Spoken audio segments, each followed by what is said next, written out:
You're watching Fanboy Versus with your hosts, JD Church, Nicole Hale, Chris Triplett, and Chris McFeely.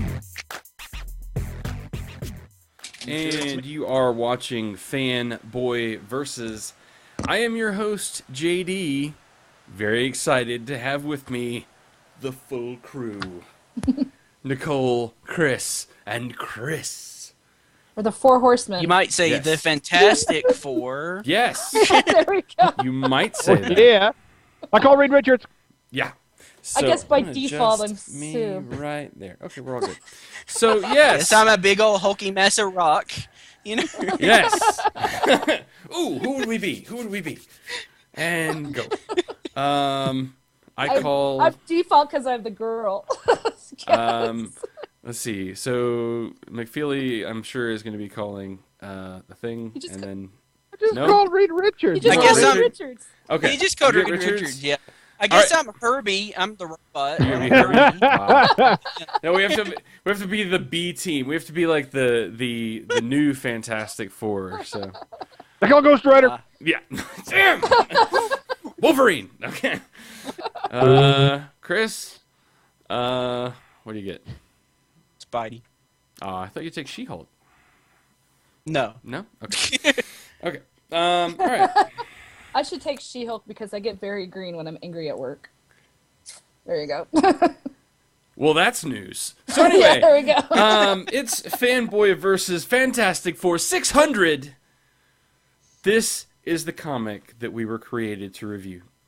Oh my God! I've waited 600 issues just for this I know. comic. It's been- All 600. Mind you, we were there. No. Anyway, so we're going to get to the news quick because there's, like, none. So we'll get that out of the way pretty quick. So there I was at work a few mornings ago, twittering along, and I look at TweetDeck, and there's a tweet from Jeff Johns. Booster Gold TV show. Oh my God! I nearly pooped. Yeah, the thing is, it's really good to know until you see what channel's doing it. There's good news and bad news here, people. The good news, all right. The good news is that it's by the creators of Warehouse 13 and Fringe, which have generally gotten good reviews. It is going to be on Sci-Fi, though. So hopefully it's not Booster fighting large, like, octopi or Doesn't something. that channel cancel shows that actually are good? Yes. Yeah. Yes, they typically cancel Warehouse things that are 13 's good. like one of the very few that I've actually stayed on.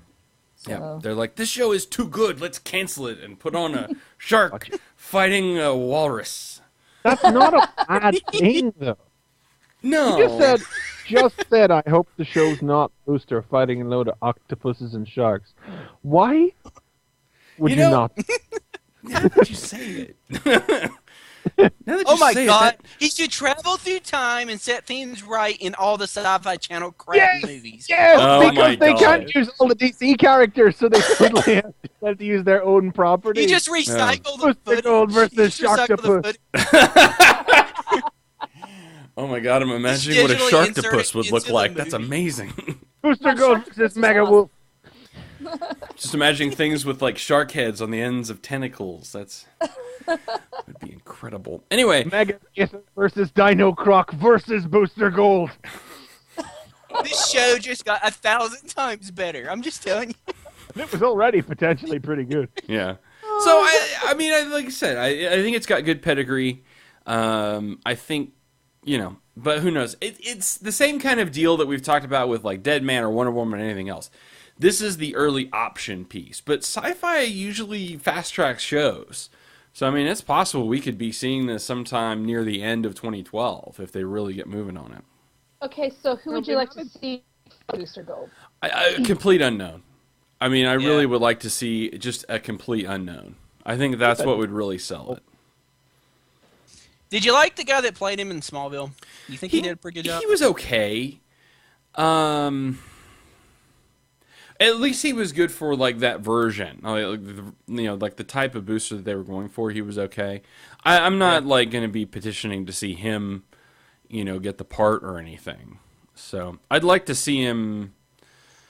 I don't know, like maybe older or not. I don't know. It's hard to say. It depends on so many things. Like there's a lot of Booster's been around for a while, and that character has gone through a lot of progression. So it depends on what version of Booster they're going to do as to what I would like to see him as. If it's going to be an early Booster, then sure, I'd like for him to be a younger guy with, some inklings of there being something deeper. If they're going for more of like a late Booster, like post 52 Booster, then, maybe a little bit older or something. But yeah, it just depends. I think just due to they want to get ratings, he'll be a younger dude. I imagine. Booster after. I mean, that's kind of the thing. I heard some people discussing it, and you almost tend to forget at this stage that Booster was not always about traveling through time and fixing all the problems.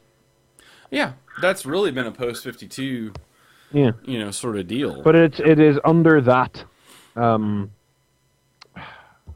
story format that Boosters really come to attention for modern audiences, and but that is pretty unlikely as a concept for the show, because the whole appeal of that is getting to see him visit all the DC moments in history and everything, and they'll just not be able to do that.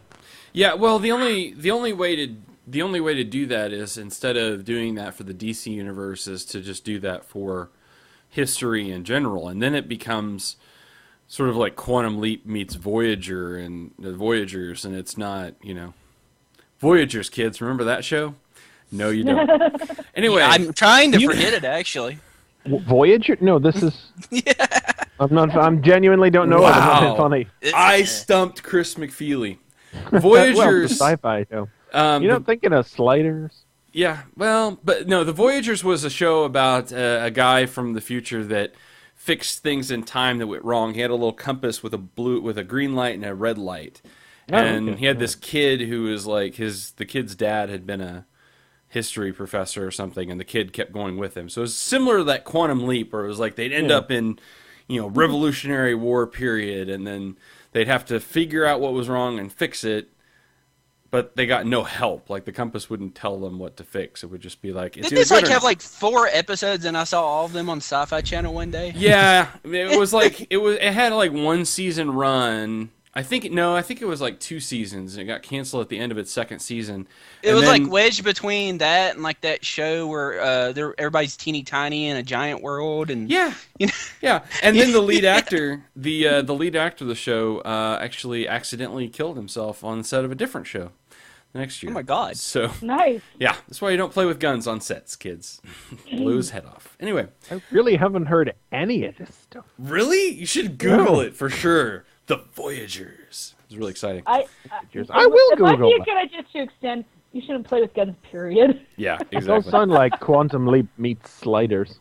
Yeah, I mean, where Sliders was going to different sort of alternate realities. Yeah, it was, Anyway, Voyagers. Check that out. So, anyway, I can imagine Booster being like that. You could definitely adapt Booster, because you get Skeets just floating there and giving the advice. Exactly. Ziggy says you have to fix whatever. Yeah. So, they'll involve Skeets in this new TV show, though? Oh, they better. I mean, it would be a crime if they didn't. And they have to. Do his voice. Yeah, I mean, even in New 52, even though we haven't seen Skeets, he's actually he's been around-ish. Yeah. Even if they just have him be, even if they want to go the Smallville route and just have him be the earpiece talking in the ear, I don't mind that. But as long as he's there and as long as we hear him, he doesn't have to float around as a little robot. They could introduce him as the earpiece, and then he could, once they get people accustomed to the concept through that, season 2, maybe halfway through season 1, Skeets gets a body, go from there. What's funny? I always picture Skeets as, you remember that really old movie, Batteries Not Included? I picture him as one of those robots. Yeah. I mean, that's not far off, I would think. That's what I picture him like. But I mean, like I said, I'm excited initially because I love Booster. But like I said, a lot depends on what their concept is, what they want to do with it, and what direction they want to go. I'm pretty sure we'll hear more. Oh yeah. And like I said, it's sci-fi. They move pretty quick, so they don't spend a lot on production. I hope it doesn't I hope it doesn't get canceled like before they even make a pilot like Wonder Woman. You know? Yeah, but that was a mercy killing. But again, it's sci-fi. If they get that far, they're gonna show it. You know what I mean? Even if they get far enough to do the pilot, they're at least gonna show that. Just do a movie length and just exactly. Yeah. Like that. Well, at least you'll be getting some kind of booster gold. So More booster gold. I mean, they keep talking about they have so many different television series based on comics allegedly in the works, and for whatever reason, this feels like one that we might actually see something come of. Where's Deadman? I hope so. Where's the Spectre? Where's the Sandman? Where's the Hulk? Where's Moon Knight? Where's Jessica Jones? Where are all these programs that they have been telling us for literally years they are working? That's a little bit of news that I think we might have missed. I can't remember if that came out last week or this week, but I heard they're reshooting Powers. Oh yeah, that too. So, yeah, there was something up with that. Yeah, I heard. So I mean, I don't know if that's good or bad. One thing I'll say is that I saw the news that Powers was being reshot and retooled a little bit, and I haven't heard Bendis say anything about it. So I don't know what that means one way or the other. But I know he was all excited a few months ago, and there hasn't been basically any talk about it from him. So I don't know what that means one way or the other, or if it means anything. But it's not necessarily... I mean, I don't know anything about it, so I'm not necessarily excited one way or the other. I've not read Powers, all right, so I have no particular... I've not read a single issue of Powers. I know nothing about it. So you can tell that we're really into it on this show. Right, yeah. Sorry. I say that I've heard good things. I've just never got around to it. And I think the only other thing was that in shocking news, Christian Bale said goodbye to the Bat, I guess. He's saying this is it. Ooh, I didn't see that coming. Yeah. Him and Batman are done professionally. Yeah. I actually saw it coming because, you know what, Christian Bale's one of those, I'm sorry to say, snooty actors who probably wants to go and do more theatrical roles that will get him like the awards and stuff. I could see him wanting to do that. So when he announced that, did he cuss out a stage guy? I don't. Yeah. Yeah. I mean, I like Christian Bale. I like the stuff that he's done. I mean, but I don't know. I mean, I think the movies are probably played out. You do 3. I think you probably feel like you're done from an acting standpoint.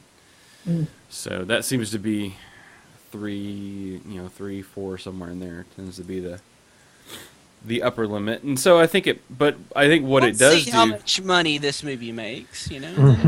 I think that may change. Yeah. Well, but actually, I don't know. Christian Bale has his head up his arse far enough that he would probably stay off it, even if he didn't, even if it made like. See, that's what I'm saying. It wasn't a surprise to me when he said no. Yeah. Go off and do a Holocaust film or something and get an Oscar. That's something he wants to do a more dramatic role that make him look good in the spotlight. But I think too. I mean, I think it's probably time to step away from that. I mean, but one thing it does do is it puts the pressure back on DC to say, okay, you're gonna have to do something else other than Batman. And, Well, and the thing work. is, they could change it up. They could get another Batman. I mean, the Tim Burton series did that. Yeah. Okay, that's great. But seriously, let's try to not remind people of that. Let's try to make maybe we can make like Man of Steel good, or Oh, I seem to remember hearing that their plan was to start off. That's a way for these major comic book characters to do something big about a superhero that most people don't know about. They tried that this year and it failed miserably. Yeah. It was called Green Lantern, but I don't blame you for forgetting. Yeah. I'm one of the few that like that show.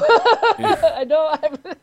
Yeah, I mean, but even, I don't know. It's like, it's hard for again, we come back to this issue with DC where so many of its characters are, larger than life, and sometimes that doesn't, translate very well to film.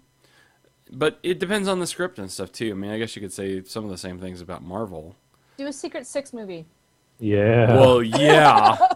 Because that's a good way to transition. Because Bane's in this last movie. Right. You go on intense. There you go. Just Hollywood, have him. do it. Yeah. See? But how receptive is the world at large going to be to Catman? I would be very receptive. I would be tremendously receptive to Catman, let me tell you. All he's got to do is like beat some poor sucker to death, and then everybody be very receptive. Yeah, that would have to be like the He's just first. a cat guy that can beat the hell out of people. This is awesome. Yeah, that would be like the first sequence. Like, who is that? Catman, whatever. And then he jumps on a dude and like rips him apart, and you're just like, oh, that's Catman. Oh. How are you gonna mess with Catman? Yeah, I will not But fuck if with they him. do Secret Six, they still have to have King Shark in there. That could be harder to play, but I We're don't gonna know. need a couple of DC films before we can get to Secret Six Yeah. level. I want them to do it. Like I said, great transition. Bane, and Bane. we'll have Chris McFeely basically play all the roles. So, Yeah, I'll dub in Ragdoll over the contortionist. That they oh, get. that's exactly How what. fun would it be to see Ragdoll on the big screen? Come on, really That'd be freaky. awesome. Ugh.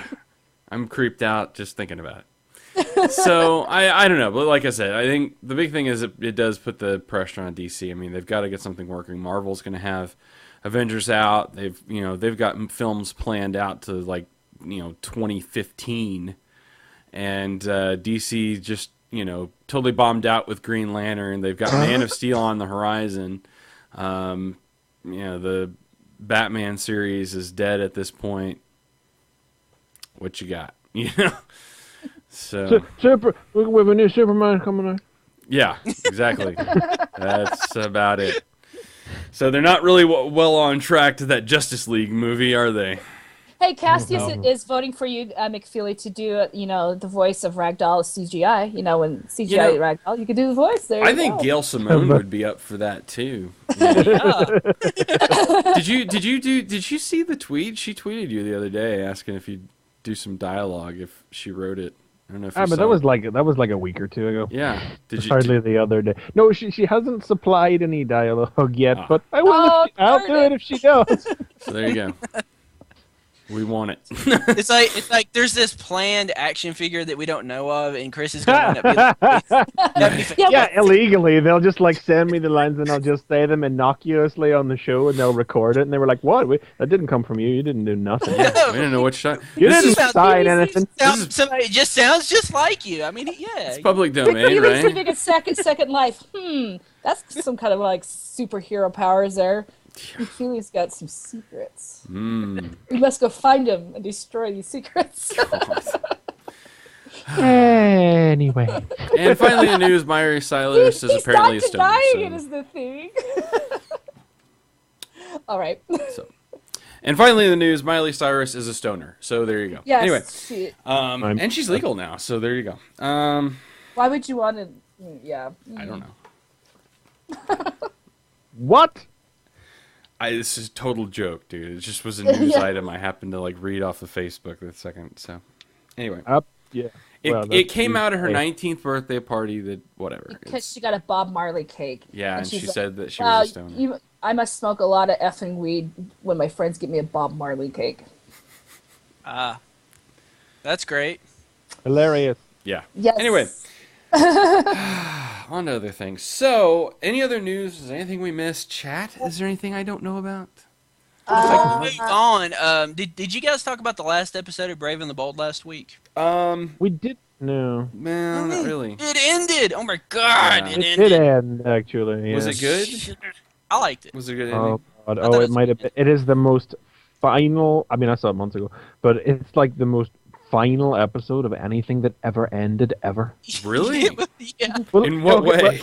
It's another Batmite episode. It's called Mightfall, and in it, Batmite is fed up with the brave and the bold. Because, the idea is Batmite watches all of Batman's adventures, and he's fed up of it, because he remembers Chill of the Night. He remembers the awesome dark episode by Paul Dini, and it's like, oh, I remember when Batman cartoons used to be like that. We need that show again. So We need a Batmite darker resolves- Batman. Yeah.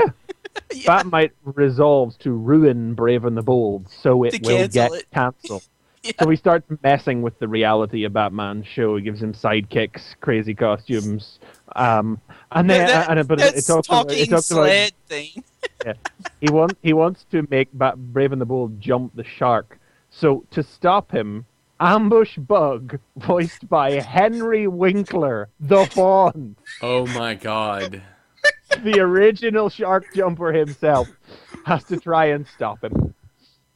It was It was on a week ago, so we might as well say the reason that it's so tremendously final is that he fails, and Batmite does succeed in getting the Brave and the Bold cancelled, and it ends with Ambush Bug saying, "Great job! Oh, you did it! Big hand for you!" But you do realize that there's no room for a silly character like you in a darker Batman, so Batmite poofs out as well, along with everything else. Oh wow! And then the episode ends with everyone that's ever been in the show, all the heroes gathering Batman just finds himself in the Batcave, and it's taken down like a movie set, like the Batmobile they lift up and it's cardboard, and they walk up and they start pulling all the papers down off the scaffolding. Sort of like a farewell party because everybody's there. It's a rap party. Yeah. Everybody's there, and he turns and he addresses the audience and he says, "Good night, boys and girls, and know that wherever there's injustice, I'll be there," and everybody waves goodbye. Wow. And it's over. It is like... There's going to be some crying children. I was so satisfied with it and so sad at the same time. It was like the best way to end something is to leave you feeling like that. Yeah. And that is what we're going to get. We are going to get a darker, Batman. That's what's coming, isn't it? But the gag of the thing was like when Batmite learns he's got the show cancelled and he turns it on to see what it is, and it is a CGI cartoon and everything. It's this fall. Oh my god! Dark CGI cartoon, and it's like coming to Cartoon Network. Batgirl. Oh my god! Girl. No. Yeah. That was great. Awesome. I did not watch enough of that series when it was on. You should. No, you did not. It was a great show. Sinner, and you are the reason that we can't have nice things. Okay.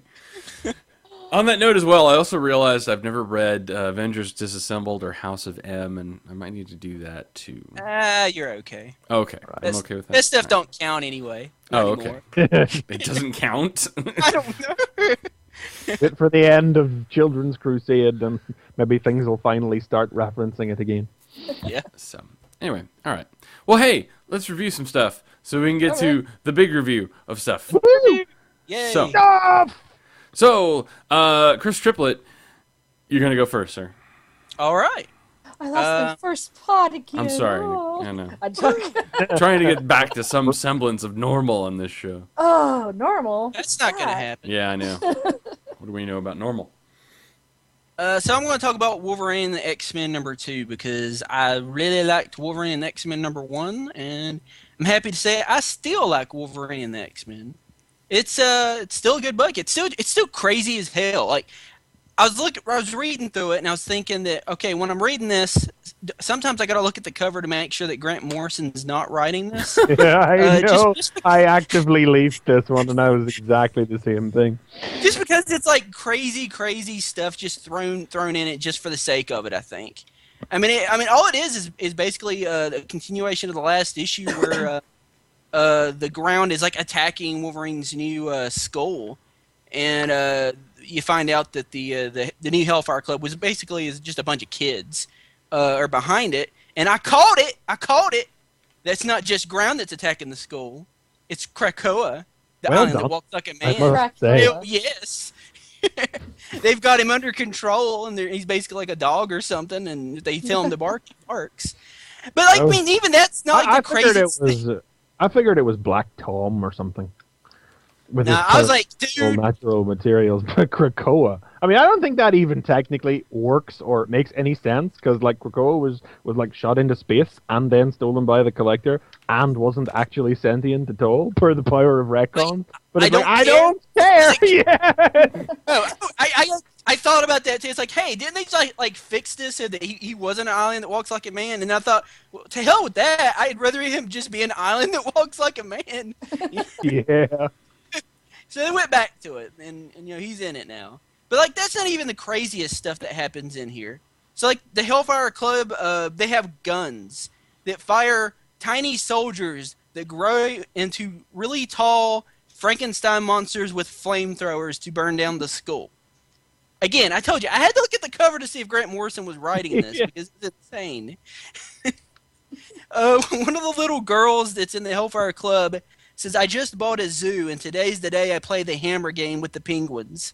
You know, it's just craziness. And like most of the issue, again, it's just like a big fight. Basically, they're trying to stop, the Frankenstein soldiers with the flamethrowers and Krakoa from eating the skull. Iceman steps up to the plate, and he kind of comes in and saves the day because he finds a way. He can now control his powers where he can make duplicates of himself. He can make multiple Icemen.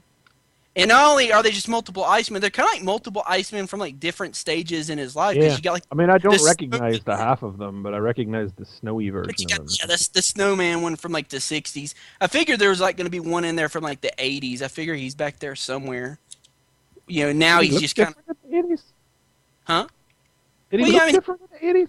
Well, he kind of like, the Snowman was like how he started, and then eventually got more human looking. And but Iceman's not known for his myriad different looks, Well, now you he's the got snowy version from the 60s and the spiky version from the 90s, and The spiky version, yay! Yeah. Well, I wasn't going to call him spiky version. I was going to call him like Frost Giant looking because I didn't know how to explain him. Oh, yeah. I like spiky. Yeah. But So like, he kind of comes in and saves the day, and he's just sort of in the moment, and he gives Kitty Pryde a kiss. So there's possibly some romance that's going to happen there. That was out of the blue. Yeah, it was just like out of the blue. Like he was talking about something about, hey, how did you do this? He says, I don't know. That just kind of came to me, and I've learned over the years. When you have an impulse, it's just to, and you kiss his Kitty Pryde. So there you go. Wow. Nice. Yeah. Might as well steal one while you can. But it's just like, just craziness, just fun stuff. Like, Beast gets an awesome line. He says, Krakoa, of course. That explains all the unusual seismic activity. I built a school on top of Krakoa. I will never live this down. He mentions something about where he thinks that the Frankenstein monsters are his creation. That line again. Oh my god, it was so good. What was that line? I remember laughing by that. Oh dear, I do hope this wasn't my doing. Did I leave a pot of Frankensteins on the stove? Oh my god. But yeah, it's like more fun, more awesome. I mean, like there's like nothing that kind of like jumps out that's like, this is like, a standout book from the first issue, but it's just kind of more of the awesomeness that I liked about the first issue. I think this is something the X-Men have been needing for a while now. The X-Men have been so dreary. Yeah. And this is a real fucking sugar shock in the arm. Like, that's why I like that they've got this. They've got Uncanny. Uncanny can be your serious story because it seems like but Mr. Sinister transforming everybody into Mr. Sinister. The nervous system of a god. That's not serious either. That's crazy. But all the serious characters are over there in that book. This is where the fun characters get to be, and this is where the book gets to be more about teaching the kids and just having fun and craziness going on at a school. I mean, it's a good book. I recommend it. It's awesome. I can't wait for the third issue. And that little bit in there with Edie and the Brood as well. Yeah. So, is your name Bruce? Like, I guess so now. And she don't want to be too forward with you, but how long do we have to wait before we can propose? She's sort of like falling in love with Edie in this issue. It's a fun book. I mean, it's a great book, and then like it ends basically with it kind of looks like Quentin might wind up being the guy that has to save them all. Well, he's the only psychic on staff. Yeah. And that's usually what it takes to deal with Krakoa. I guess. But good issue. I mean, I enjoyed it. It's fun. I mean, that's what I like about it. Great cover. When was the last time you could say that, like, about the X-Men? It's been a while. I'd say like the last time I really enjoyed an X-Men comic was probably Astonishing X-Men. And how long has that been? Yeah, that's definitely if this is equatable to anything in recent memory, it's definitely Whedon's X-Men. But that was more for the bubbly sort of dialogue and character interactions rather than the scenarios he was putting them in. Yeah. But it's awesome. Recommend it. You guys should check it out if you're not reading it. Sweet. I mean, you picked up the first issue, didn't you, JD? You didn't. Yeah. It was good. I just didn't. Either they were sold out or I just didn't pay attention that it was there this week. So yeah. All right. I awesome. forget where Wolverine's at usually. It's everything. Well, at least he's down one team now, so he's not. Okay. He's not on Adjective Avengers anymore. Now he's just New and some others. So cool, very good. All right, well then, Nicole, it is. It's me. Okay, I'm going to review. This is called Superior. I'm just going to read the back of it because it is a special issue. It's kind of like a one-shot. Excuse me. It says in April 2011, over 60 top comic book creators joined forces with Kapow to set not one but two Guinness World Records, the fastest comic book ever produced and the most contributors to a comic book. And so it's here. They did this whole comic book within 12 hours. And if you can see, there's a whole list of contributors there. So, Cool. yeah.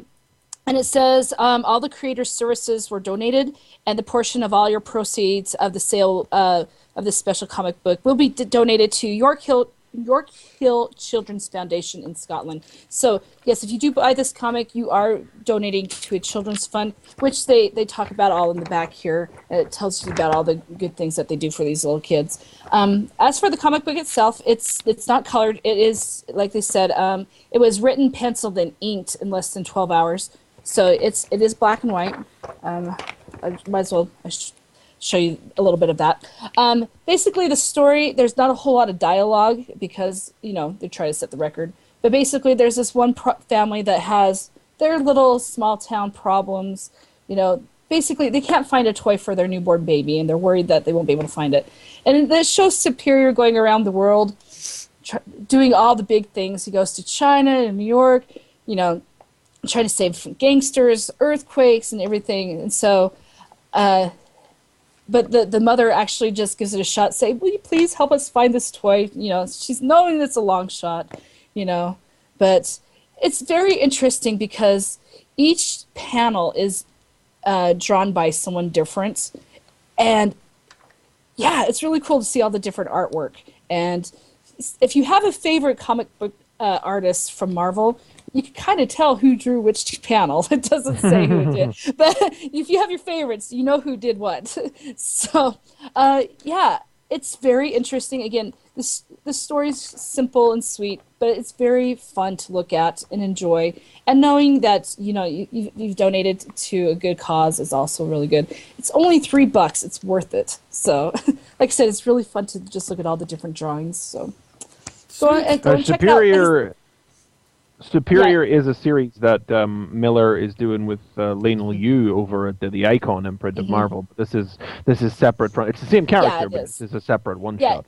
If you don't know anything about this character, not a problem. You find it out very quickly. No, it's a fun. It's not very.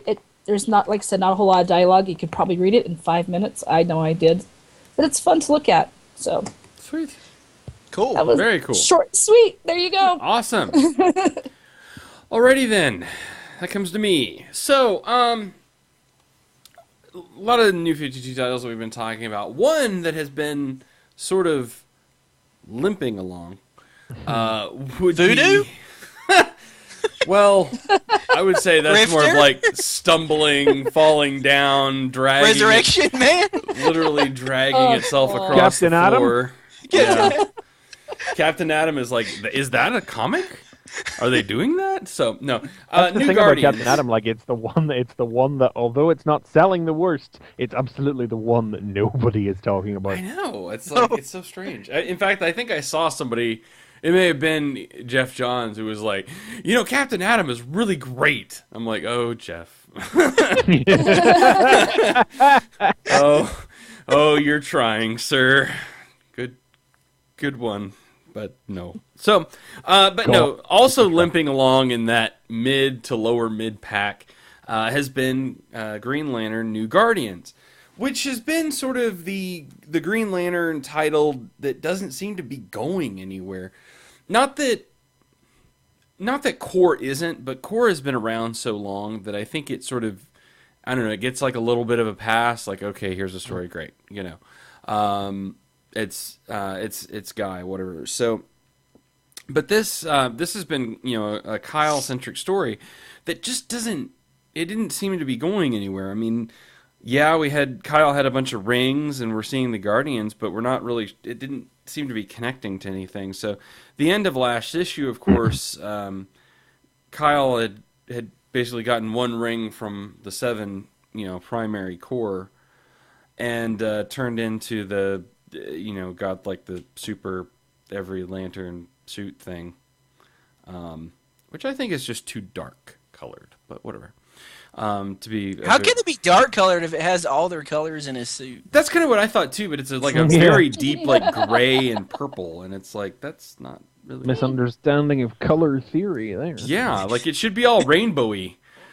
I mean, that might look homosexual, but that's okay. That would be cool. I bet money that's why he's not actually done up like that. I bet, yeah, I'm sure that's probably why, which is sad. It just does highlight this, not even because of gayness, but because it just highlights the silliness of the whole thing. Probably, yeah, by and making it dark and thing muted. DC doesn't want to appear right now, it's silly or fun in any way. No, we want to look dark and mysterious. So, this issue, to encapsulate this issue, it's a whole lot of fighting. I mean, that's basically what a lot of this. It seems like a lot of number 3s because that's like everything. Right yeah, now. they finally built to the fighting. So, Kyle is like unleashing the power of every core on the Guardians, which he almost immediately burns out. Up in space, St. Walker is waiting for Kyle and gets attacked by the other lanterns, Achillo, Fatality, Muck, and Bleeze, and pretty quickly overrun. So Kyle, Kyle has the 7 rings, and then 5 of them basically just break and disintegrate. The green one stays, and also the orange one stays. Now, they mentioned in the last issue that the orange ring is interesting because there's only one, right? And Larfleeze had it. If he doesn't have it now, he's either really looking hard for it or dead. So it's kind of odd that would still be here. Well, that ring does not disintegrate. That ring hangs out. Also, if you thought Salak was a pushover, he totally decks Kyle with a construct in this. So, Salak can fight. Anyway, after a little bit of examining the orange ring, Glom! Yay, Glom! So, it turns out that the ring is actually a construct of Glom. So it's not the orange ring. But actually, okay, right. Yeah. Oh, okay. So it's the Glom construct. It's not the orange ring. Which the Guardians aren't very happy about that either. Because that means that Larfleeze is alive somewhere. Uh-oh. But that's interrupted by, again, our entire multi-lantern core group, including St. Walker, Bleeze, and the rest. Now they're attacking the Guardians. Craziness ensues until the Guardians pretty much wipe out the whole group of the Lanterns. And then the shit really hits the fan. Because a whole group of Orange Lantern constructs show up with Larfleeze! The man, the legend. Yeah. Now remember, I had to remember this, but remember that Said gave herself to... Is it Said? Yeah, Said is her name.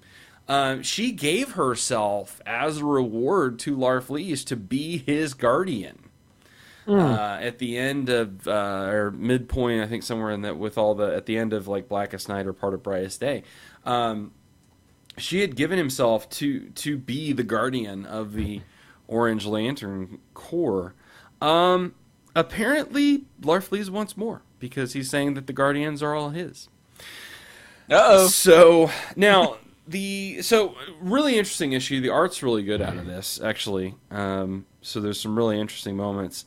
But the tagline's the thing, folks. It's Larfleeze versus the Guardians. The secret of the stolen rings is revealed, and Kyle Rayner's final act as a member of the Green Lantern Corps. Dude, he better not be dying. Yeah, you're not back on that again, are you? So, I don't know. And I was talking to Brian about this. I don't know what they're doing. I don't know if he's going to become a Guardian or if he's going to, who knows what. But I don't expect, one, for Kyle to die. Two, I don't expect that Kyle won't not be a Green Lantern for very long. I'm assuming that's going to be some aspect of the story. But it is good to see Larfleeze back. Yay. Now, I read the first issue of New Guardians, and I can't remember if this was the issue I read or not, but wasn't there, was this the issue where Ganthet got brainwashed? Yes, and that was now now he's sort of emotionless like the rest of the Guardians? Yes, and that was there's an interesting sub-story that happens in here. While they're also looking at, basically, Ganthet, after Kyle sort of loses the other rings and is semi-unconscious on the ground, Ganthet tells him, well, for these crimes, you're banished from the Corps, and goes to take his ring, and they can't. They can't take his ring away. Uh-oh. So Ganthet actually made Kyle's ring. It was, of course, it was like the, last ring or first ring, whatever, of the new rings or whatever. So they actually couldn't take it off him. Couldn't destroy it, couldn't banish him from the Corps.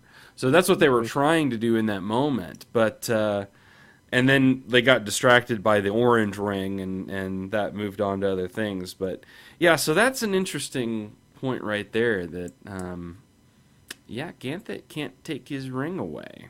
It's not the green one. So I don't know what that means. Like I said, so maybe this book's about to get actually interesting, where I wasn't interested at all with the first issue. I know, and that's kind of what I was saying. Like, this book has been limping along. That second issue was really kind of. Now, is this the third or the fourth? This is the third. So this is everything's in the third. We'll get into 4 starting next month, right? Yeah. I looked at think so. I can't remember where the point was at when we switched over. But yeah, because Justice League threw me off with their little hiatus of 7 weeks between. Yeah. So. Yeah, that kind of got some things wrong. But yeah, I'm really interested in this. I mean, I think I was pretty near to dropping it. I think if this issue hadn't have been as good and actually moving in a direction, I think I might have dropped it. But no, it's finally picked up. Like I said, Larfleeze, yay! I changed my background at work to one of the Larfleeze Christmas images because awesome. Yeah, because it's Christmas time. That's where he's been this whole time. He's been looking for Santa Claus. I know. To continue that story. That was such a one-time deal, but it was so great. Awesome. I think it's about time to get back to Larfleeze's story about his family. New Guardian seems like the place for that. Mm-hmm. Yeah, I really think that this is going to be the comic that's going to be able to sort of be the rotating story between, the different Lantern, colors, and it would be great if this would go in that direction. I mean, there's a lot we don't know. I mean, again, there's Indigo 1 has apparently a really interesting story that we don't know about.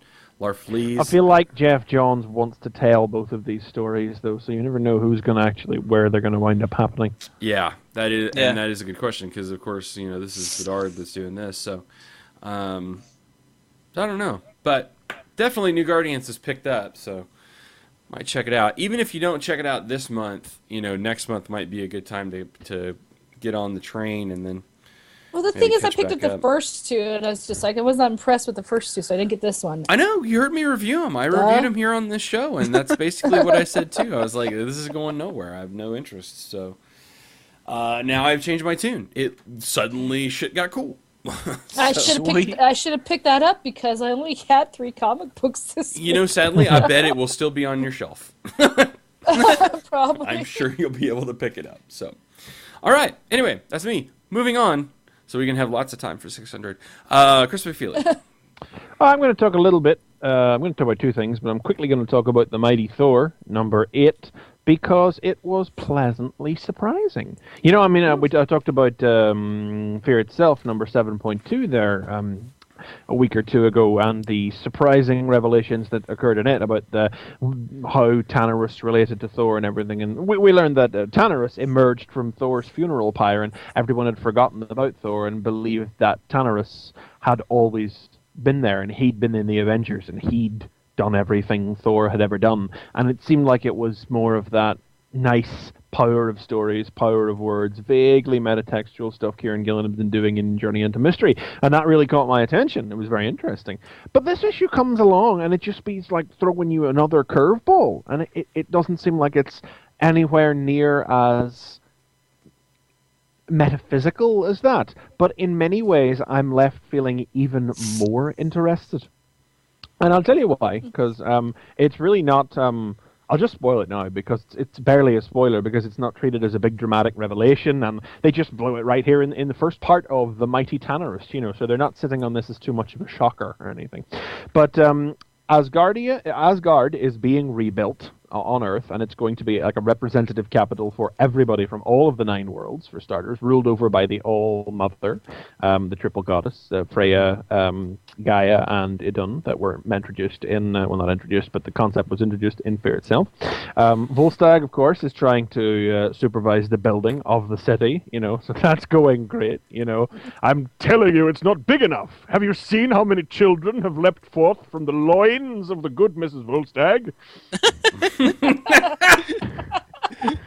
the poor construction workers, I don't what? Look, you're holding it upside down. You're upside down.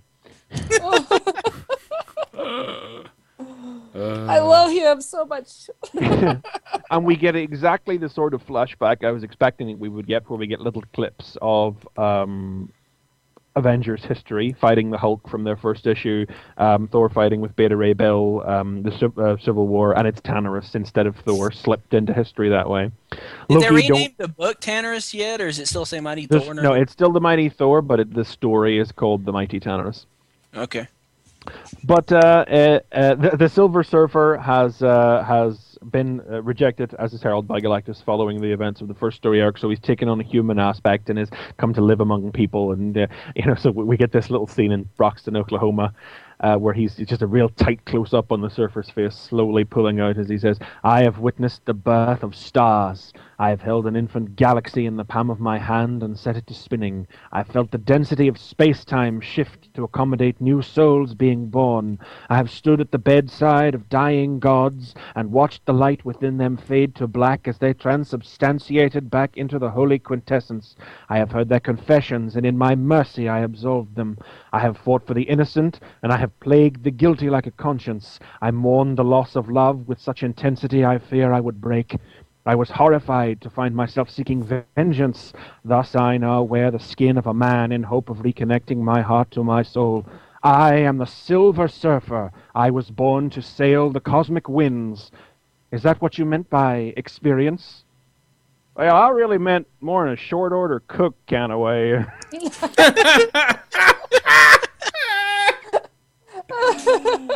Yeah, well, I mean, it ain't rocket scientist. You got the job. I understand rocket science. You understand how to fry an egg? How to what? Nice. Yeah, so there's some pretty sharp, funny dialogue in there. It's not time yet for my Broxton rant, so I'll save that. And we'll leave that I got one a question aside. for you, JD. You say you know Broxton pretty well. Do they know that they're being wrote about in this, do you think? Well, they probably would if anyone lived there. Awesome. But since no one lives there, no. The Marvel universe, obviously, they set up a little time there. So anyway, Tannerus is out slaying. Well, the very interesting thing is that when who is that? Is it one of the goddesses? I think it's Gaia asks Heimdall where Tannerus is. Tannerus, it turns out to be beyond Heimdall's sight. He's out killing frost beasts, but he suddenly finds himself teleported out of the frost wastes and in front of Gerudur, king of the trolls. And what the hell? It turns out, right, Tannerus is Ulick in disguise, and everybody's memories have been changed thanks to a spell from Karnilla. Thor villains! What? What? I know! Thor villains! That's awesome! I stopped and I was like, what the hell? Thor villains! I stopped and I tried to think when a Thor villain other than Loki last did anything. And I am literally having to think to like halfway through Jurgens' run to come up with an example. Whoa. So are you telling me that wait, are you telling me that Mighty Thor has now become Thunderbolts? What?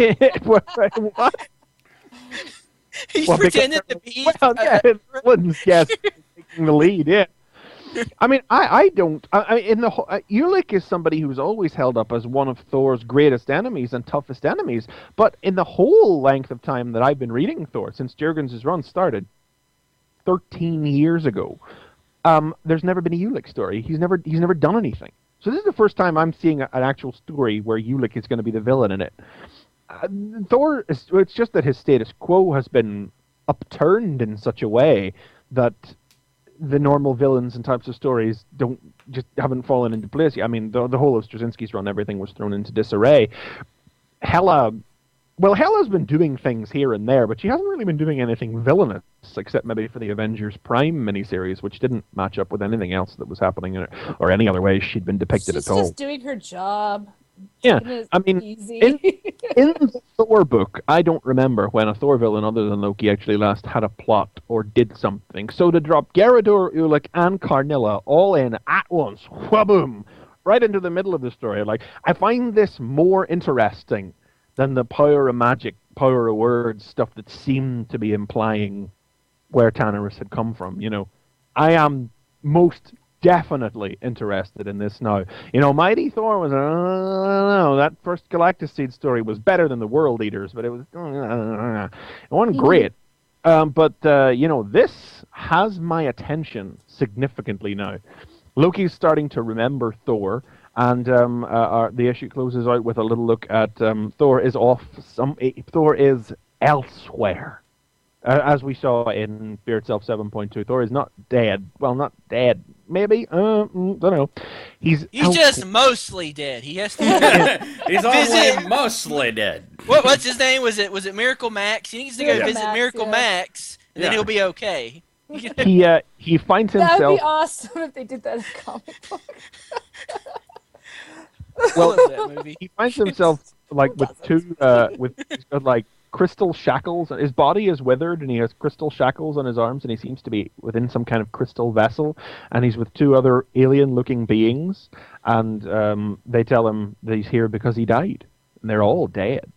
And the last page is that they are plowing forward through space into the maw of the Demogorge, which is the death of gods in the Marvel Universe. Who was more of a character recently in Incredible Hercules, so I don't quite know what way they're going to go with this. But he's the sort of he's the offspring of Gaia and the sentient biosphere of Earth. Bit of Marvel history there. So with Gaia playing a role, like maybe this is a deliberate thing where he's essentially a brother to Thor in that sense. So we'll see how that unfolds.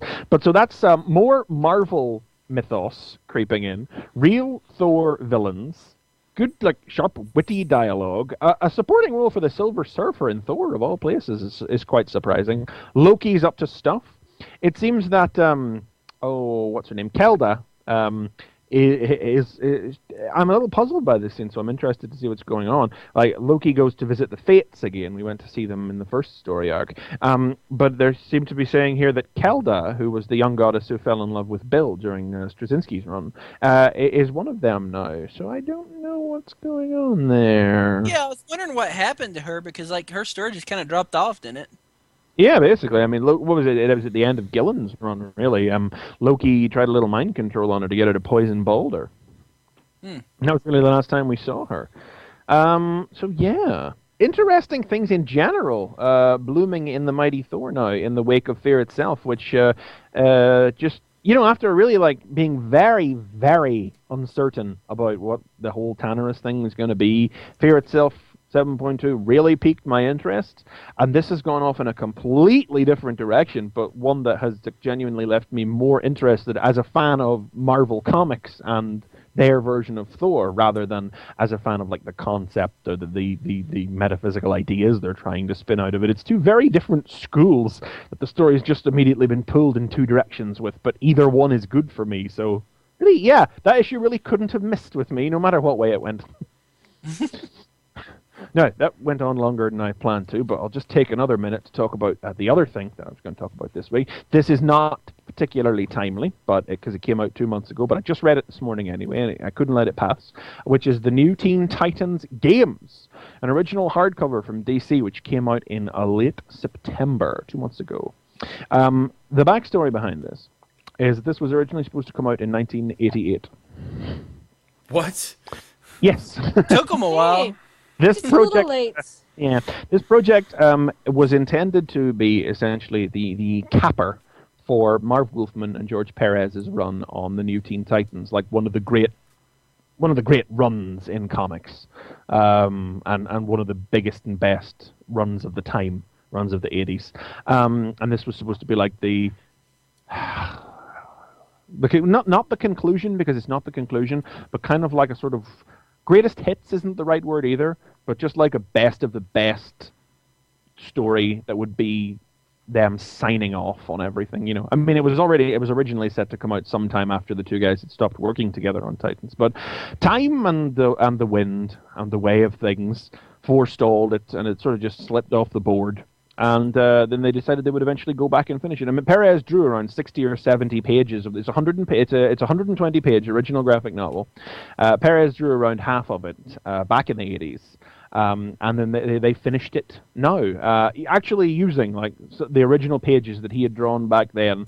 But they changed the plot. And this was drawn in what is typically called like the Marvel style, where they came up with a plot, the artist drew the pages, and then the writer would dialogue the pages. Mm-hmm. So the fact that elements of the plot, as well as an entirely new conclusion, were crafted for the finished version.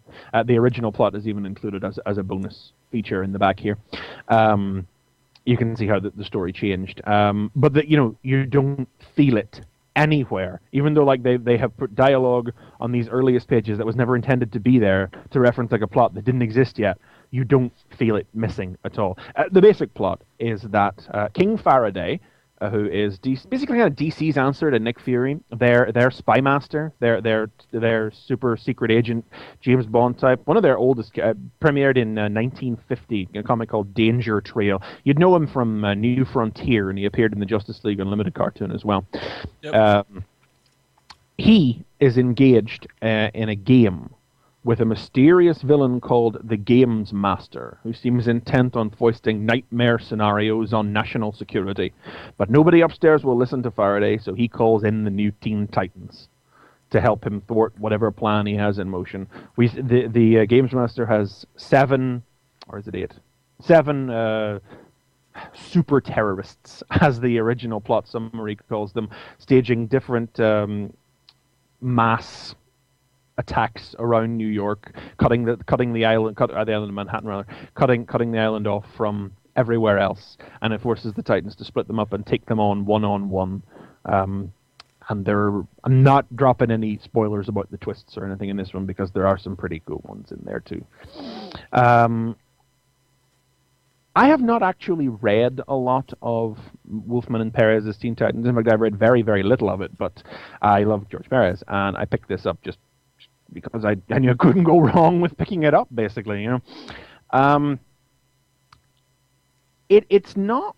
I said before that Greatest Hits wasn't the word for it, because it's not, you know. It features... it's very much a product of its time, original time, because it features like cast members that... what's his name?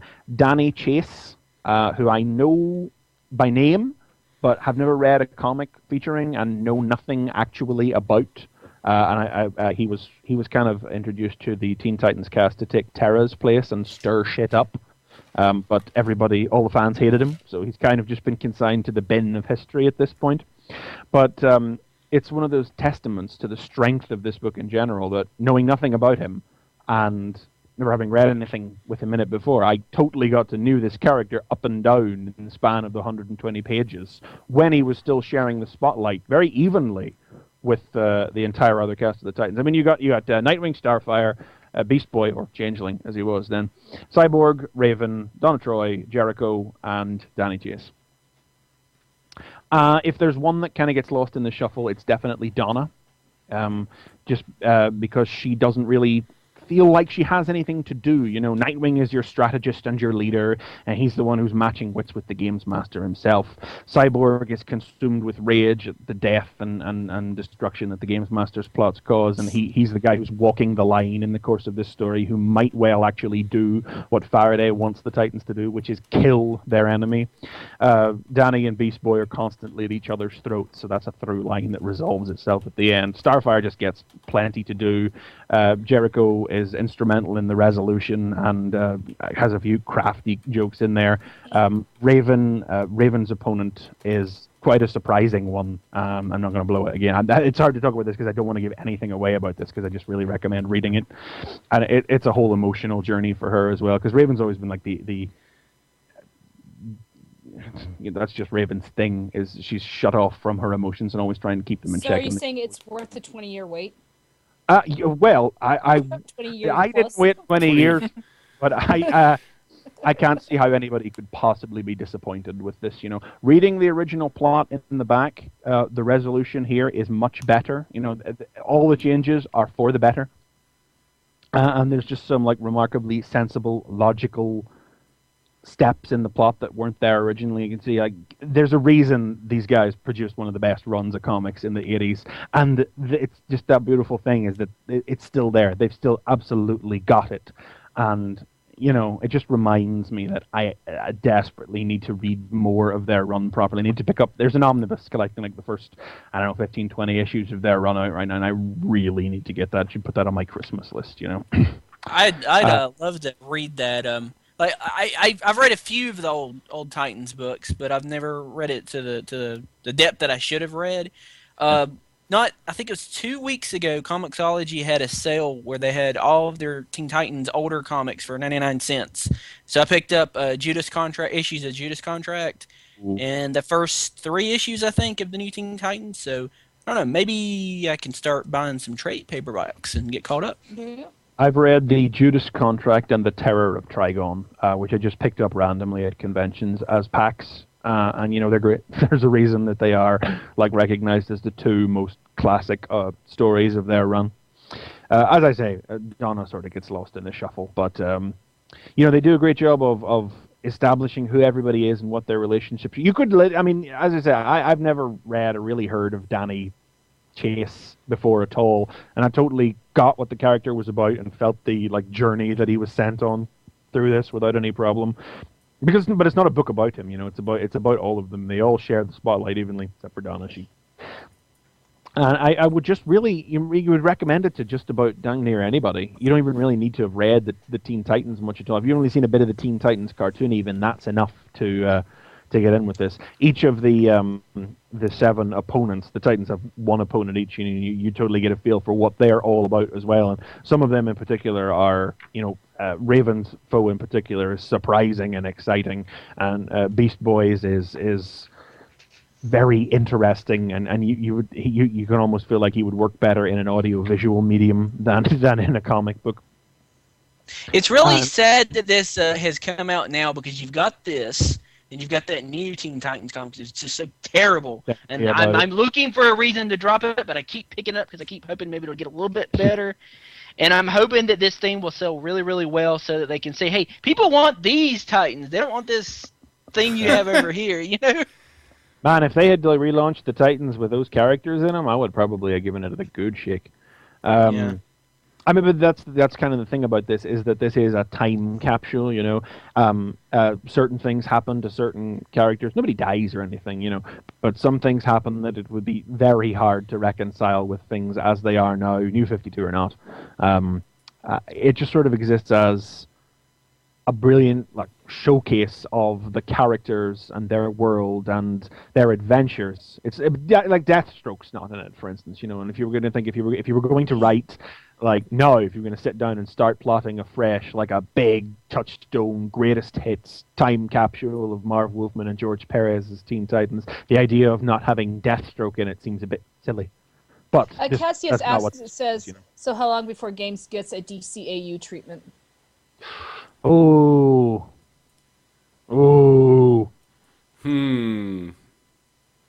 I would be down with that. Do you know what I would be even more down with? Would be if they turned it into like the Teen Titans cartoon, like if they took it and adapted it and modified it probably in ways that would be significant. But if it was like a new Teen Titans cartoon movie, like based on the animated series, I would be all about that. We were going to get Judas Contract, but didn't they cancel it? Yeah, It's not they happening did. now. I don't really know why they did That- that, but it's like they'd already basically adapted the Judas Contract into the Teen Titans cartoon in the second season. It's because it's not Batman or Superman or Justice League. Oh, there's a sad truth to that. Damn it. Artistically, it's kind of hard to describe the way this flows, but it's something that I caught on to very quickly as I was reading it. The fantastic page structure and story structure. It's like you could pull each individual page of this and like run it as a daily, because it's just the very smart, tight, concise way this story is told means that each page is sort of like its own self-contained ecosystem. Mm-hmm. It's like a page will start on a scene and end on a scene, or maybe contain two short scenes, or the scene may cross over several pages. As it's a comic, it may well do. But like each page will end on a punch that you could stop on. Dialogue will rarely. Somebody will. It's not just like where a conversation just flows and people just talking over pages and pages and pages. This is use of pages as individual entities, very cleverly, very smartly, very punchy, very tight. And it's not an overly wordy or heavily dialogued comic, as you might expect from something. You're that not going to put a lot of words over George Perez's art. You don't do that. Hell yeah! It's beautiful.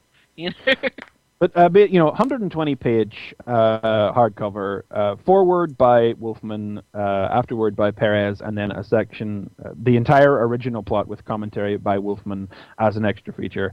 To read everything from cover to cover, counting all the times that I kept flipping back to look at bits that I'd liked and looking back to see, oh, that's where that happened, and referencing the plot to myself, and then comparing the original plot to the thing. I was sat with this book for 3 hours. Wow. Yeah. So would strongly recommend to anybody, new Titans fan, old Titans fan, just the cartoon, never read any Titans before, because I basically haven't. Great, one of the best graphic novels I've picked up and read in ages. Absolutely brilliant, totally recommended. Awesome. I need that. Yes, you do. I do. Cool. And it's oversized too. It's big. Ooh, big. Yay. Yeah. All right. Well, speaking of big, huge, enormous. Are you saying I need a diet? Jeez, that's rude. All right. So that's our show, and good night. No. No. What? Anyway. I totally threw you for a loop. I The do that. thing we have been building up to for so long. Back when one Chris on this show pointed out how awesome Hickman's run on Fantastic Four was and got many of us to read the whole thing. So here we are now, Fantastic Four 600. So I will turn it over to Chris McFeely. You damn Take right us you will. through. I know, because who else could do it but him? Take us through, sir. It's Fantastic Four issue 600. This son of a bitch is 104 pages long, not counting the cover. How many ads are in it, you ask me? I'll tell you, there are 4 ads in this comic. There's a recap page, there's a next issue page, and there's a sort of letters page. 97 pages of all Wait, new I got this story enough. huge one of Kirby in the middle. Yeah, that's 2 the ad pages. Yeah, I know. Yeah, Kirby. Yeah, that's 2 of the 4. I mean, I was amazed, but it is literally like 97 pages of brand new story and art, all of it written by Awesome. Hickman. What a I workhorse. was so What a thinking machine. it was gonna be a backstory that was like reprinted from like some Fantastic Four from back in the 80s or something. But Or no, some good God. dumpy little homage or Yeah. sentimental looking backstrip by a guest writer. Nope. No. I mean that is the big thing about Fantastic Four 600 is that this is not an anniversary issue as anniversary issues are normally judged. This is not about celebrating the past. This is about charging forward into the future. And, really, isn't that what Hickman's run has been about? Yep. Hickman's Absolutely. run has been about let us not dwell. Let us not spend our time looking back and trying to keep things the way they are. Let us move forward and let us explore the future. Let us build upon the past. Let us take what we have learned and forge the new from it. And, that is totally what this is, because this has got, well, basically, the Kree Armada the entire Kree Armada invading Earth, while the Annihilation Wave bangs on the Negative Zone gate from the other side. That sounds like a 600th issue to me.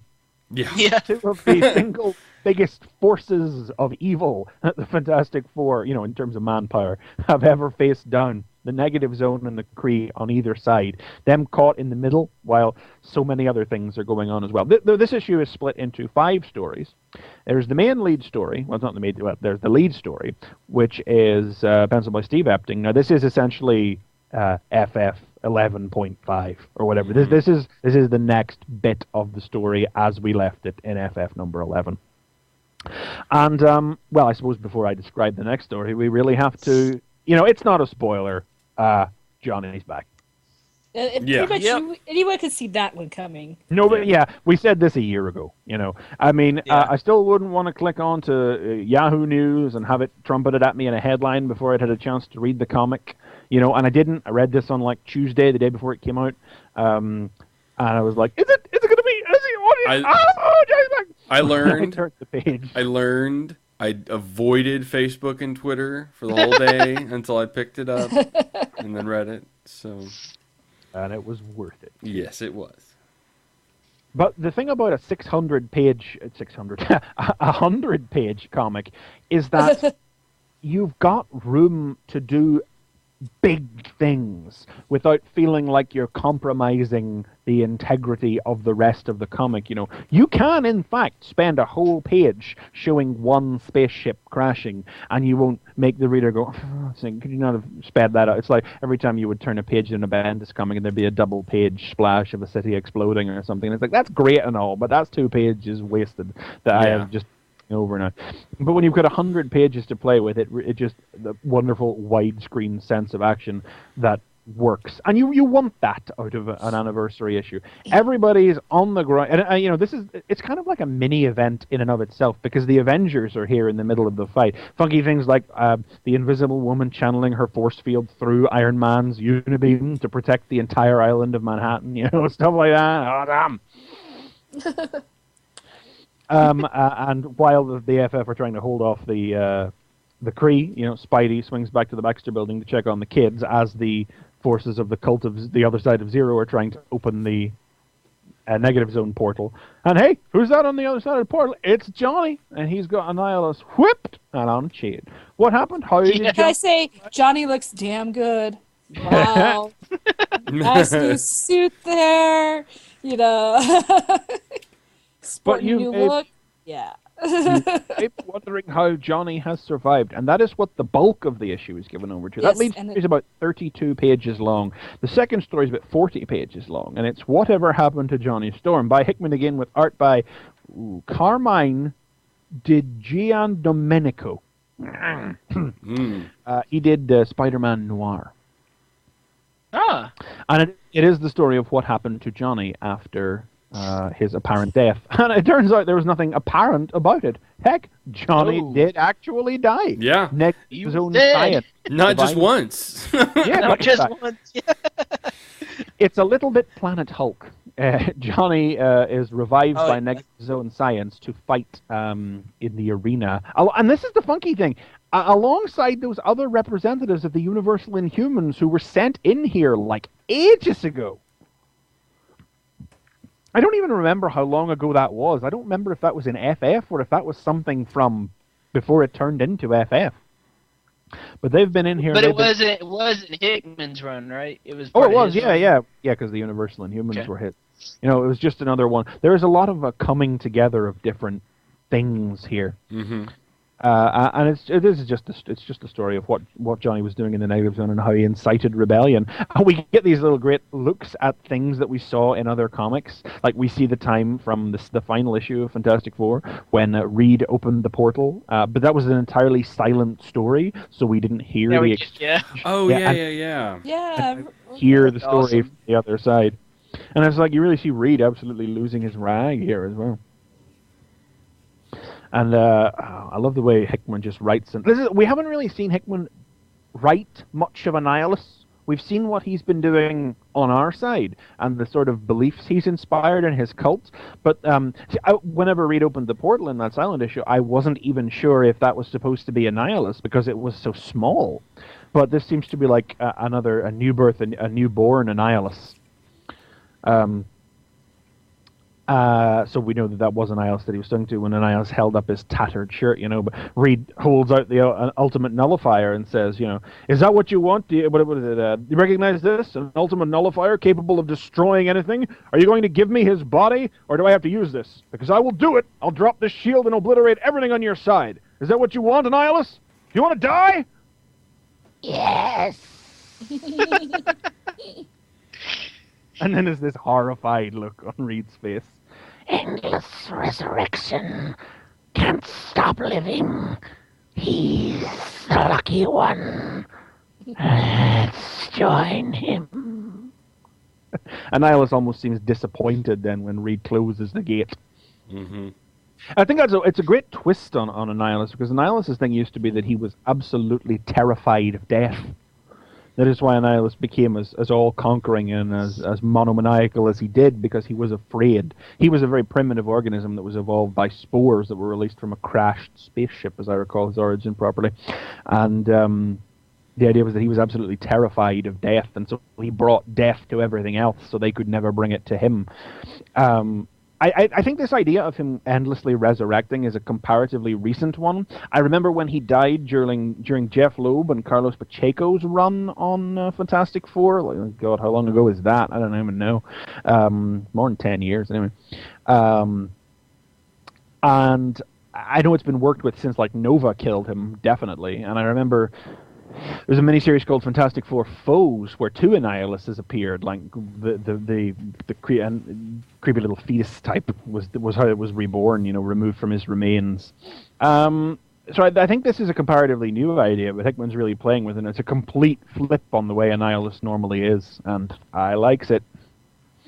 Yeah, I like the whole idea of the negative zone. You die, you live. Yeah. Yeah, I think it's a cool flip. Life begins at death in the negative zone, which is what the cult has been espousing, and which is, well, now we kind of see what it means because you can recreate them. Yeah, and the funny thing is, I'd spent the entire issue looking at Annihilus, and I was going, "Where's the cosmic control rod?" Because that was Annihilus's thing, and it's always on his collar. That's normally where he keeps it. And I didn't even really look at the stick he'd been holding, and it turns out that's where he's keeping it now. Johnny had to mention it before I noticed it. 'Cause I never noticed it until he mentioned it. I was just going to say, when Johnny mentioned it, I'm like, okay. I'd been looking for it and didn't even see it. So they go after it. Johnny stages rebellion, and they go after it, and the scene, it ends with he knocks it from Annihilus's grasp, and they're both reaching for it, and then it cuts to Spidey opening the gate. Johnny's got the control rod strapped to his arm. Annihilus is his bitch, and it's time to go forward. The third story, then the last three stories are ones that are less urgent. I love this one here. It's called Black Queen with art by Ming Doyle on it, and it shows us how Medusa and Black Bolt communicate. Yes, it's always been a thing. That was really pretty. That was really pretty. These guys have always been able to. She's always been able to speak for him, and I don't think it's ever really been addressed about how they do that. If she's just able to intimate what he's saying, but here, like, they present it as them communicating psychically in this other realm where he's this pure shadow. and she's almost reptilian, like like a Medusa from Greek myth. And there's not too much to say about it, but it's just nice conceptually. Well, the most of it's just panels. There's really not a whole lot of communication, anyways. So it's like it's funny because it shows you how the silence shows you how that they're able to communicate with just words and gesture, with their glances and gestures, and they understand each other even then. But then this is the deeper way the connection works as well. The fourth story's got art by Lionel Yu and is actually set a couple of days before everything has blown up, whenever Reed meets with Galactus on the moon, following the events of the Galactus Seed storyline over in Mighty Thor, where Hickman sort of turns that story on its head and reveals that the seed did not seem to be sought for Galactus's sustenance, but rather because the seed will hatch into whatever will replace, it will hatch into a new Galactus, and Galactus cannot have that. Galactus won't stand for it. And so he enlists Reed's aid to help him. And I'm figuring this is going to factor into the Forever story. Mm-hmm. I mean, the way the story stands is that the first part of this is called Forever, Part 1, and Forever is the story that's going to be rolling out in Fantastic Four now, while FF is going to tell the story that's going to be called All Hope Lies in Doom. And these two stories that are going to run parallel in the two books are the final act of well, so he says anyway, I don't believe it when I read it, but he says it's the final act of his long game storyline. I love this image though that is thrown in with when they're talking about Galactus, of the sort of Gallon becoming Galactus with all the stuff wrapping around him. It's kind of creepy and awesome in the same way. I like how they also say that maybe this new Galactus would be better. And he's just quickly, he's like, no, it would not. It would be immature. I can restrain. Everything would end sooner. I have restraint. I'm the better demon. You need to keep me. Yeah. Right. Well, better than devil, Yeah. Yeah. I mean, this feeds back into the idea that Galactus learned about his death in the future, and that if he destroyed Earth, that would prevent that from happening. But learning about the Galactus Seed has changed that. And that's one of those fun things where you have to assume that was never part of Hickman's plan originally, but which he craftily folded in after the story was told. And then it's one of those things where it's one of those pleasant, rare moments where Galactus lets ego slip into his motivations. Because Galactus is a balancing force in the universe and is normally just acts out of necessity and instinct rather than actual need or desire. But this is one of those things where it's like, you know what? No, I was here at the start, because Galactus was basically the first living thing in the universe, and I will be there at the end, and you're going to help me sort this out. But then he leads us into the final story called Remember. Which is my favorite. I think this is probably my favorite. I think this is awesome. It's my favorite and sort of terrifying as well. Yes, exactly. I think it's really disconcerting that this is drawn in a childlike way and told in a childlike manner, and yet it is the most terrifying thing in the whole deal. I think that's why I like it so much. There's so much to it. Well, the art on this one's by Farrell Dalrymple. And it is the story of what Franklin has been doing while all of this has been going on. It was quite a long time ago. I think it was his birthday issue, so like in the first half dozen issues of Hickman's run, where Franklin created a universe under the sheets of his bed. But then we find out what happened to it, and it turns out that it got really big, so he had to move it to the closet. And then and then his closet, it basically expanded. Fill his entire closet, so he and Leech went adventuring in it. They became the superheroes of the universe he'd created, and doing whatever Franklin thought of. But the way the narrator, there's a narrator tells the story, but then it's one of those things where the narrator starts disagreeing with what's happening. I love it. Why is Victor Von Doom playing the part of Mole Man? Yeah. No, my favorite are those names are ridiculous. And even though our heroes spent the entire previous page talking about crime in the city, here they are defending Earth against an alien invasion. Plot twist! I Give love it up. it. But then You're doomed. the super creepy bit is whenever the narrator just steps into the page Yeah, as a blank it was really white weird. I'm like, figure. what's going on here? Yeah, I mean, at first I thought it was just a little bit of fourth wall breaking, and this was like Yeah. stepping into the comic. But thinking more about it, I don't think that is actually the case at all. The question is this future Franklin come back in time again? He's definitely That's what got I was thinking. Yeah. Yeah, he he's looks got like the future scraggly Franklin. beard. Yeah, because it says, consider me your biggest fan.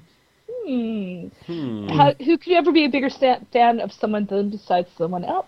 I mean, that same person, so. I also thought this is probably more unlikely. I thought this might be Michelangelo from S.H.I.E.L.D. Because Hickman has pulled these little threads from the other books, particularly in Secret Warriors, was where we really saw elements from the S.H.I.E.L.D. Miniseries being pulled out with Leonardo da Vinci and some of the locations and things. And Michelangelo is a bearded, glowing figure in S.H.I.E.L.D. Yes, the Michelangelo, by the way. So I Ninja Turtle? Wow, I didn't know they were doing a crossover. Yeah, so I'm not sure, and it's like, that's why we're going to meet here every day and practice. Why? Because if you can make everything, you can make everything better. Ooh. That's what makes me think it's Franklin from the future because he said that. Yeah. That's very scary. And that's the story of the day the world's most powerful mutant decided to stop being a little boy and become the world's greatest hero. Oh. Maybe. So who knows which way Franklin will go, because of course there's all those other universes that are going around now. Which Franklin are we going to get? So, that's Fantastic Four 600, cover to cover. It is an anniversary an issue in the sense that it celebrates so many facets of Fantastic. You got the Negative Zone, you got Doctor Doom, you got the Inhumans, you got the Kree, you got Annihilus, you got Galactus, you got Franklin in there. You got so much stuff, but I didn't really realize it until I was finished and thinking about it. But it is all forward looking. Mm-hmm. It is the ultimate expression of Hickman's in-story themes in writing the Fantastic Four, which is to always be moving forward, always be building, never stopping, never retreating, never pulling back, always making the new, always going further than what came before you. And it succeeds in spades. If I have to say one thing against it, and it's, we'll probably shoot, it is a review, let's just not gush completely. It is in no way new reader friendly. Oh, no. Oh. If So you know that's what I'm nothing saying. about what's been going on in Fantastic Four and FF, and you pick this up, you'll just be like, what is going The thing on? is, I dropped out of FF just for about the past 3 or 4 months, and I was like, okay, I got lost at a few different points, but you know what? It still was entertaining. Yeah. Well, I mean, especially the Johnny story. Who did not hear about Johnny Storm? Pretty much, even my mom heard about it. She doesn't know anything about comics, okay? So, well, the last couple of issues of FF have just been, the last couple of issues of FF. This will sell. This is going to sell significantly higher quantities than the last batch of issues of FF. People will pick this up because it is an anniversary issue, but it is in no way for. I mean, you've got this great opening double-page spread, which is split up into 6 big boxes to just go right. These characters are in Latveria. These characters are in the Baxter Building. Here's what's going on in the Negative Zone. And humans are on the moon, and then the Kree are doing some stuff as well. And then there's all the heroes as well. Mm-hmm. Yeah. I mean. And I suppose I guess that's a legitimate criticism from something that will definitely be picked up by people who don't normally read the book. But, Return of Bruce Wayne #1 wasn't new reader friendly either. And it is very much that we are at that point if one is to compare Morrison's long game Batman to Hickman's long game Fantastic Four, which I'm very fond of doing, as we all know. This is that point. It's the beginning of the well, according to Hickman anyway, it is the beginning of the final act. He says he's not going anywhere. He says that FF will be about exploring other corners of the Fantastic Four universe after the whole thing wraps up. And I mean, to be honest, the split, these things never tend to work out too well in anybody's favor, so I'm not going to sit and weep tears if FF gets cancelled, as long as I still get one Fantastic Four Hickman book. I'm happy with Yeah. I'll love two, but I'll be happy with one. So, question, I want to go back and look at a few specific points, though. Yes, because we kind of glossed over. Good tale on specific points. 97 the Supreme War here, in this conversation with, yes, his name that just escapes me. Oh, yes, Ronan? Ronan. Yeah. So, am I to understand this correctly, that the 4 cities were Kree Supreme War experiments? No. The Kree were the Inhumans were created on Earth as the result of Kree experimentation, but they are separate from that. No, these are just 4 cities that just happen to... The only reason that there's any significance between these 4 cities is because the Reeds wanted to use them to create that Saul's Anvil thing. They exist on some kind of metaphysical axis that's key to whatever it is to opening the portal. It's funny, because I really thought FF kind of lost steam a little bit with that 2-issue flashback to the Kree past. But holy God, did it turn out to be one of the most massively significant things out of all of the 12 issues of FF so far, I wasn't on when you guys talked about how the Supreme Intelligence was recreated using the 2 Reeds. I just about dropped a brick when that happened. Yeah. So what is he talking about then here? I guess I missed that. He's talking about the other planets. Where the Universal Inhumans rose. They went about and they seeded all these planets with all the different ways of creating slave races. That's what the Inhumans were supposed to be originally. The experiment was abandoned. And we learned in that 2-parter that... I love that scene. It was all the different intellects within the Supreme Intelligence were giving voice to their thoughts on it. Everybody agreed except one little scholar. And the Supreme Intelligence, let that part of himself be heard. And the scholar had heard, I think if I remember correctly, it was a prophecy that said that this would give rise to something that would destroy the Supreme Intelligence. So the Supreme Intelligence ordered the project shut down and all the planets scoured, but the data was corrupted and they missed 5 planets. And those 5 planets are the 5 planets that each of the 5 races of the Universal Inhumans come from. Earth, Alpha Centauri, I don't remember the planets, but the Chimelians, don't tell me, the Dire-Wraiths, and who's the other? Rigelians. Okay. So that's why they're attacking Earth then, because Earth is then one of those. Yes, Earth 5. is because Black Bolt is the ultimate expression of the thing. Black Bolt is the king to all of these queens. It's not Rigelians. I don't know what that green scaly thing is. Is that a Skrull? I don't think it is. I'm not sure what. No. I can't remember where the green scaly or Universal Inhumans come from offhand. Gotcha. Okay, so that was my question on that. Cool. God, I love the Supreme Intelligence too. And the kids... When that hammer popped open and the Supreme War seed came out and he chucked it into the evolutionary engine of the Forever City, and the 2 Reeds, and then they tossed the Reeds in. Oh, like, oh my God, what are you doing? So all in all, do you think this was worth the $8? You know what? I'll tell you why it was worth the $8. The one thing that made it worth $8, and I got to get to it because I have to just read the line, and because that is what made it for me here. Give me a second, it's coming. I was like, that's the freaking awesomest, funniest, bestest thing I've ever read. Let's see, which is when the 2 guards are escorting Johnny out to that was awesome. I know what you're talking about. Arena, and they're taking bets on how long you'll live, and he starts laughing, and they ask what he laughs at, and he says, well, you 2 are taking bets on my dying and agonizing death, and I'm about to face who knows what kind of godless nightmare. This is my, 12th fight in as many days? And it's weird, because all I can think is, hey, at least I'm not on fire. Next panel. That was great. I was like, You know what? sold. I'm so glad to have Johnny back because he had a lot of humorous parts in here, and I just missed that. And not just so much. not just humor, but badass humor. Because Spidey Yeah. will give you that humor.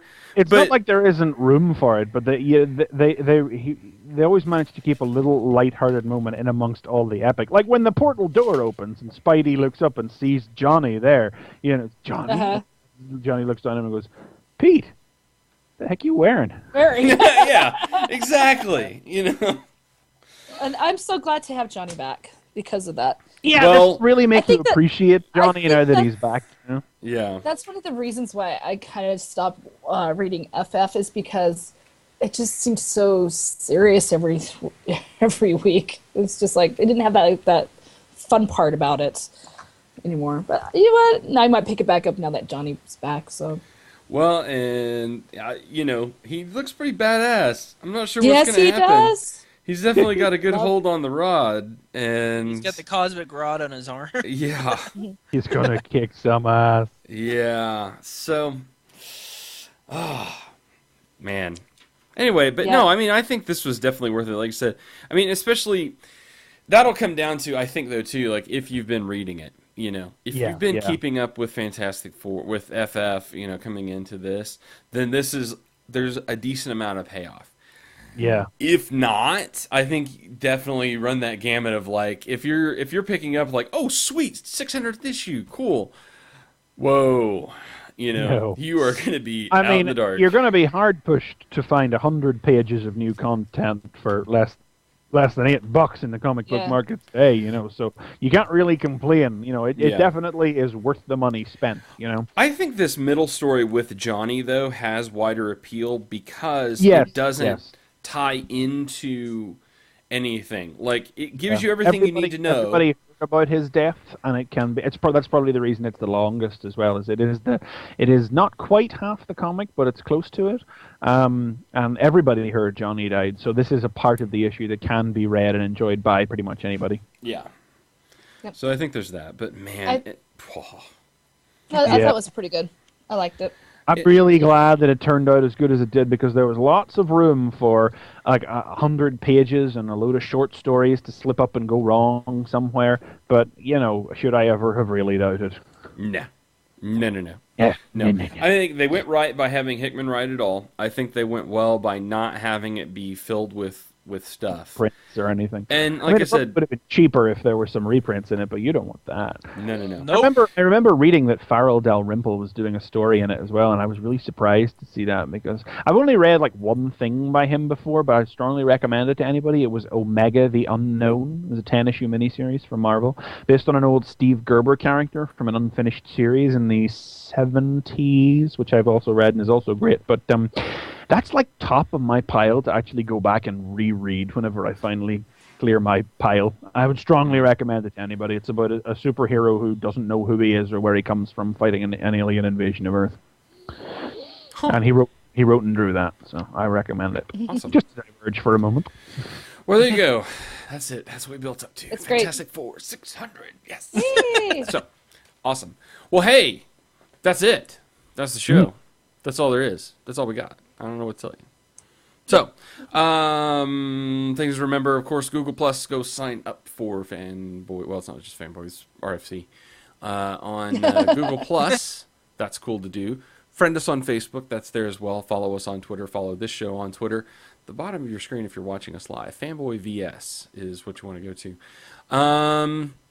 Hope you had a great You know what? turkey day. if you're from I'm America. sad, JD. You did not make a Friends reference this week. Uh-oh. I know. That's What's not up I with don't know what that? to tell you. You're dropping the ball. I was bringing it. I had friends for a couple weeks there. I talked about Project Runway last week. If you I were a think, football player, you'd be losing today's ball game. I'm just saying. I know. I just let it. You know? But wait, I Let think we everybody made up down. for. I think we made up for it because we did do a Princess Bride reference. Right. Yes, we did. So. Did we? Yeah. Yes. Yeah, Yes. Correct. The Miracle mostly Box. dead. Yeah. Thor, Mostly Thor, dead. he's mostly dead. He's not Right. all the way. See, Oh, no, we're full of pop culture references. See, Hey, I I pay schooled attention. all of you on the Voyagers, so Take that. Chris I'm not convinced that actually exists. I think you made that up. Google that right now. We're not all about comics. We are about pop culture. Right. Or both. So, anyway, that's our show. Listen to us live Sundays, 3 p.m. Central, 4 Eastern, 9 GMT. It's good stuff. Live. tfradio.net/live. That's where we are. Anyway, thanks, everybody. Thanks, crew, for joining me. For Nicole, for Chris, and for myself, JD. Please tune in next time when it'll be Fanboy Versus.